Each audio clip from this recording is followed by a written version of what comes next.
Bom dia. A 13ª Vara de Curitiba, onde trabalhava Sérgio Moro, aceitou a denúncia e são réus Romero Jucá e Waldir Raupp, duas grandes figuras da política brasileira, principalmente do MDB.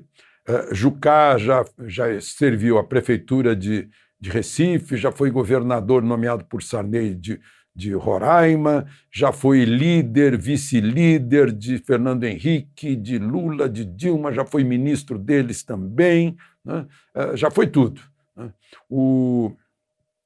E Waldir Raupp também já foi dirigente do MDB, foi governador de Rondônia, vice-líder, né?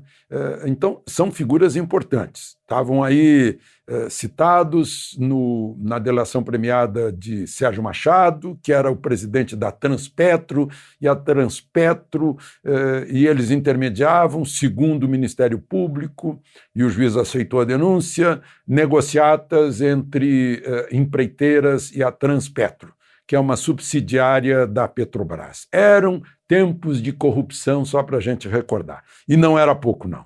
Bilhões, bilhões e bilhões que fizeram falta nesta pandemia aos hospitais, que não estavam preparados. Assim como esse dinheiro certamente fez falta para a educação, né, e para a segurança pública no país. Bom, falei em educação, a gente lembra do ministro da Educação que está sendo rifado. Ele é considerado o pão da discórdia entre o agravamento da discórdia, digamos assim, entre Supremo e Presidência da República, depois de ele ter chamado de vagabundos os ministros do Supremo que deveriam estar presos, disse ele naquela reunião ministerial, que era para ser secreta, fechada, não era para se tornar público, se tornou pública por causa de Celso de Mello, né? Então, há ministros do Supremo que também são responsáveis pelas rusgas com o Executivo, e isso é muito perigoso, porque pode levar, do nada, só de disque-disque, de fofoca, de egos e de vaidades, a uma crise institucional. O mesmo acontece com Alexandre de Moraes e agora com o ministro Fux, né, que atendeu, como Celso de Mello fez, que atendeu a partidos de oposição, mandando o Bolsonaro entregar o celular, o que não aconteceu, né? Agora o ministro Fux atende a um pedido do PDT que quer saber quem é o poder moderador previsto no artigo 142 da Constituição. Aí provoca também reações, 108 assinaturas no manifesto de militares, principalmente militares da reserva, tenente brigadeiro, general de exército, né?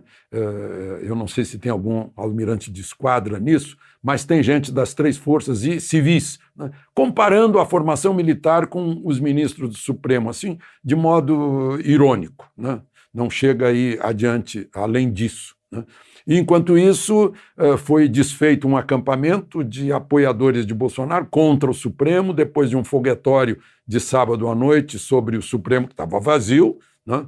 E uma entrada lá na rampa do Congresso Nacional. A líder, Sarah Winter, foi enquadrada na Lei de Segurança Nacional. Fazia tempo que eu não ouvia esse enquadramento da Lei de Segurança Nacional, né?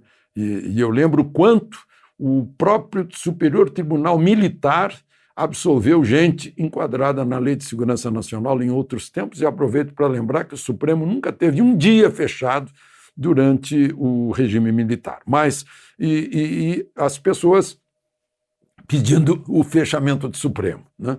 O presidente não saiu de casa, não estimulou manifestações, está percebendo que tem que botar água fria nessa fervura, está fervendo muito, né?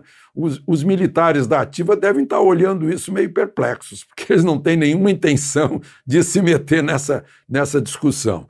E, por outro lado, está em discussão entre 7 juízes, 3 dos quais são do Supremo, lá na Justiça Eleitoral, o pedido de derrotados de cassação da chapa Bolsonaro, né? Eu imagino que, em outros tempos, no caso da chapa Temer e Dilma, a acusação era de abuso do poder econômico, o que não pode ser feito hoje, porque um dos candidatos derrotados gastou 60 milhões e o candidato vencedor gastou 2,5 milhões.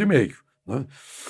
Mas é outro motivo, um motivo assim tão sem graça, né, de interferência de grupos lá num site chamado Mulheres contra Bolsonaro, que virou Mulheres com Bolsonaro.